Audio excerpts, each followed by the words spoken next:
ओम हरि तत्सत। मानव जीवन का अध्ययन करने पर चलता है कि मानव के जीवन के विकसित के लिए कुछ विद्याओं की आवश्यकता होती है, जिस विद्याओं में एक बहुत महत्वपूर्ण विद्या है अध्यात्म विद्या। ये अध्यात्म विद्या भारत देश की खास विद्या है। ये हमारे ऋषियों ने इसके ऊपर अध्ययन करके देखा कि ये विद्या हमें हमारे अपने बारे में बताती है कि हम वास्तव में क्या है। अब इस विद्या को भी जैसे विद्यालय में विद्या पढ़ी जाती है, उसी विद्या के अनुसार ही अध्ययन करना होता है। और ये विद्या सीढ़ी बाई सीढ़ी आगे बढ़ाती है, और जब हम सीढ़ी दर सीढ़ी आगे चढ़ते जाते हैं तो ये हमें 7 श्रेणियों में हमें ऊपर तक ले जाती है, और उसमें हमें परमात्मा का साक्षात्कार करा देती है। इसमें पहली प्रक्रिया आती है शुभेच्छा, विचारणा,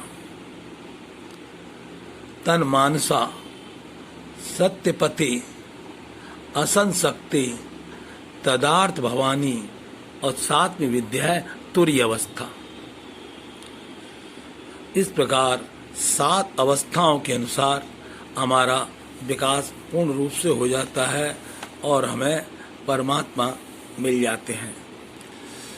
इससे पहले एक 7 चीजें ऐसी हैं जिनके द्वारा हम नीचे गिर जाते हैं। उसमें गीता में इसको बताया कि मनुष्य के पतन की 7 सीढ़ियां हैं। उसमें आता है ध्यायतो विषयान पुंज, संगात पुजायते, संगात सजायते कामा, कामात क्रोधो विभाजायते, क्रोधात भवति सन्मोहा, सम्मोहात स्मृति विम, स्मृति विनाशो बुद्धिनाशो प्रणश्यत्य। इस प्रकार गीता के दूसरे अध्याय में 62वां और 63वां श्लोक, 2 श्लोक ऐसे हैं कि मनुष्य कैसे गिरता है। तो गिरने की भी 7 भूमिका हैं, विकास करने की भी 7 है। अब ये विकास करने की बात हमको हमारे आदि शंकराचार्य हुए, उन्होंने बताया कि मानव का जो विकास होता है उसका एकमात्र कारण है कैसे विकास हो। तो उसका विकास होता है सत्संगत्वे, निस्संगत्वे, निष्कंगत्वे, निष्कामत्वे, निष्कामत्वे, निर्मोहत्वे, निर्मोहत्वे, निश्चल चिंते, निश्चल चिंते जीवन मुक्ते। तो इस प्रकार जीवन की मुक्ति के लिए पहला साधन बताया सत्संग। जब हमारे जीवन में सत्संग आता है तो वो सत्य से हमको मिला देता है कि वास्तव में सत्संग है क्या। तो सत्संग वास्तव में सत्य की धारणा को पक्का करके हमें पक्का कर देता है कि ये सत्संग ही हमारी विकास की भूमि है। और इस सत्संग के लिए हमें क्या करना पड़ता है।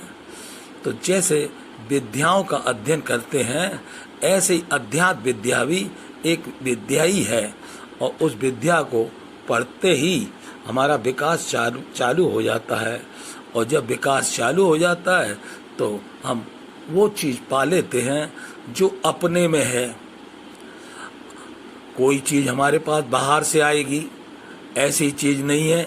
क्यों? क्योंकि मानव का निर्माण परमात्मा ने किया है और अपने में से किया है।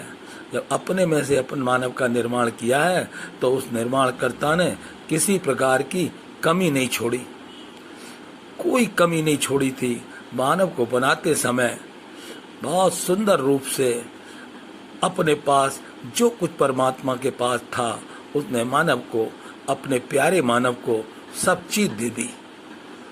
उदारता दी, स्वाधीनता दी, प्रेम दिया, तो इस प्रकार ये मानव उदार होकर, स्वाधीन होकर, प्रेमी होकर विकसित हो सकता है। लेकिन एक पहली चीज बताई इसमें, शुभेच्छा। शुभेच्छा का सीधा मतलब है कि हमारे अंदर इच्छा ऐसी हो कि वो किसी का हानि ना करे। शुभ तो आत्मनिरीक्षण में ये किया जाता है कि कहीं हमारे अंदर कोई ऐसी चीज तो नहीं है जिससे हमारा हानि हो जाए। तो पता चला हमारी हानि का कारण एकमात्र अविद्या है, और इस अविद्या का नाश यदि है तो केवल विद्या के द्वारा। विद्यावान लभते ज्ञानम, विद्यावान व्यक्ति होता है उसको ज्ञान लग जाता है। अब विद्याओं में जो विद्या आज हम वर्णन कर रहे हैं, उस विद्या का वर्णन करें अध्यात्म विद्या। अध्यात्म विद्या का सीधा सा मतलब है अपने विषय में पूरी जानकारी, और उसके लिए पहला पाठ है हम अपनी वर्तमान वस्तुस्थिति का अध्ययन करें। वर्तमान वस्तुस्थिति का अध्ययन करते हैं हमें हमारे बारे में इस समय हमें किस चीज की आवश्यकता है और क्या हमारा दायित्व है। मतलब एक तरफ हमारा दायित्व है और दूसरी तरफ हमारी मांग है। तो ये अध्यात्म विद्या हमें बताती है कि तुम अपने दायित्व को पूरा करते जाओ। जो हमारा दायित्व है वो हम पूरा करते जाएं तो ये गारंटी है कि हमारी जो मांग है वो ऑटोमेटिक पूरी हो जाएगी। मांग के लिए हमें कुछ नहीं करना पड़ेगा, केवल अपने दायित्व को पहचाने।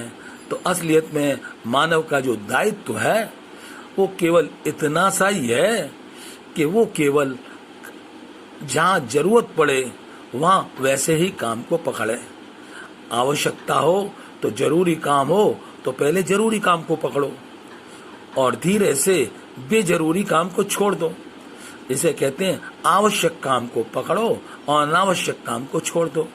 तो पता किया जाता है कौन सा काम आवश्यक है और कौन सा काम अनावश्यक है। तो इसके लिए कोई ऐसा नहीं है कि ये काम जरूरी है और ये काम जरूरी। ये समझ लेना चाहिए जिस काम के बगैर हम रह नहीं सकते वो काम बहुत जरूरी है। उसमें गिनती आती है कि जिस श्वास का काम है बहुत जरूरी काम है। तो इसलिए श्वास का जो काम है उसको परमात्मा ने अपने हाथ में रखा कि मानव ये श्वास मैंने तेरे को दी है, इसका हवन कर। मीन्स इसको एक श्वास आती है, एक श्वास जाती है, इस आने जाने वाली श्वास का केवल देखना और जिस समय अपना निरीक्षण करे श्वास के आने के जाने का, उस समय पर कहीं दाएं और बाएं ना जाए। यानी कोई करने की बात ना सोचे, कोई भूतकाल की बात ना करे, वर्तमान में अपना सदुपयोग करे। और वर्तमान का सदुपयोग वास्तव में क्या है? वर्तमान का सदुपयोग है केवल एकमात्र अपने लिए आवश्यक कार्य क्या है। तो पता चलता है हमारे लिए तो आवश्यक कार्य दायित्व को पूरा करना है। क्या दायित्व है? तो ये नहीं है कि हमको घर में ये काम करना है, घर का ये काम करना है।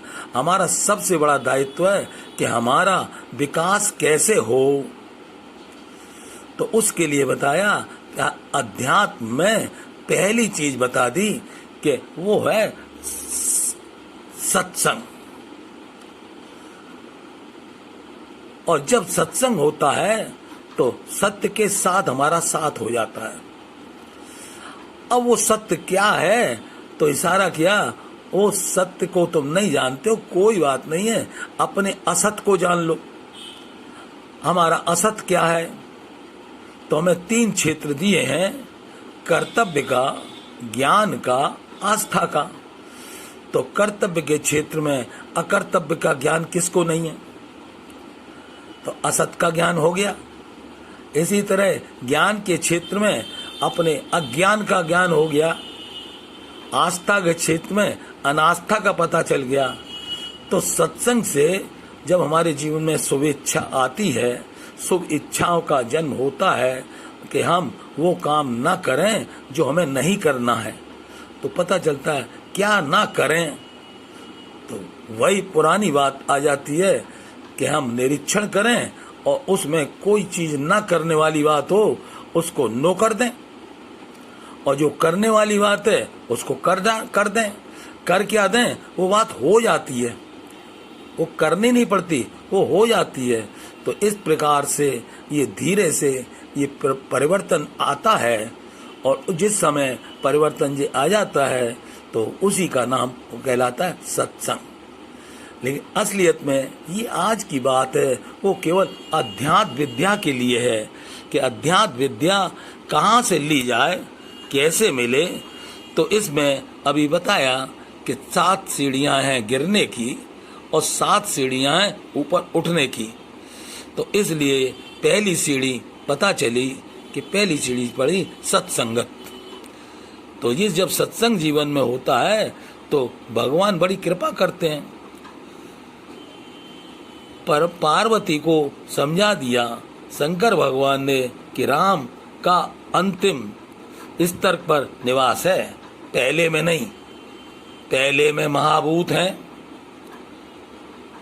दूसरे में पंच महाभूत हैं, सामान्य हैं, और जो पंच महाभूत हैं उनसे 5 विषय उत्पन्न हुए हैं, और विषयों से सूक्ष्म है कर्मेंद्रियां, और उससे भी सूक्ष्म है देवता, उससे सूक्ष्म है जीव, और जीव से सूक्ष्म है ईश्वर। रहता कहाँ है? बोले हृदय में।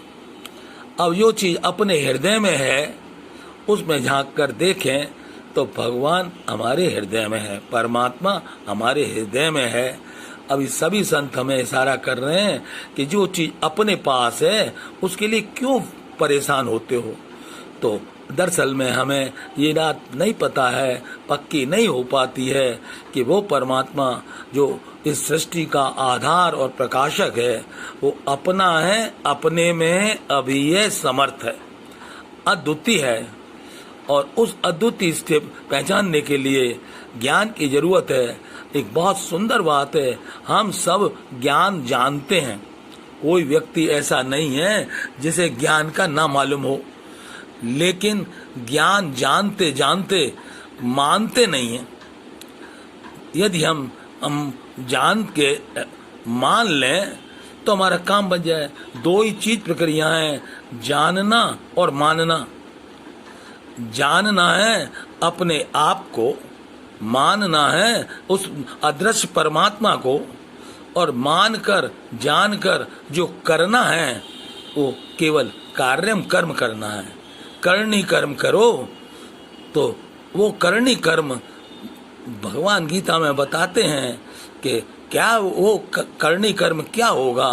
तो इशारा यही होता है, वो करनी कर्म होगा, इंद्रियों को अभिषेक हो जाएगा, मन निर्विकल्प हो जाएगा, बुद्धि सम हो जाएगी, और उस स्थिति में हमारा योग होगा, बोध होगा, प्रेम होगा। तो इस तरीके से ये जो ईश्वर प्रदत्त है योग, ईश्वर प्रदत्त है बोध, ईश्वर प्रदत्त है प्रेम, तो योग बोध प्रेम वास्तव में ये होने वाली प्रक्रिया है, होती है। और इसी प्रक्रिया को जीवन में करना नहीं पड़ता।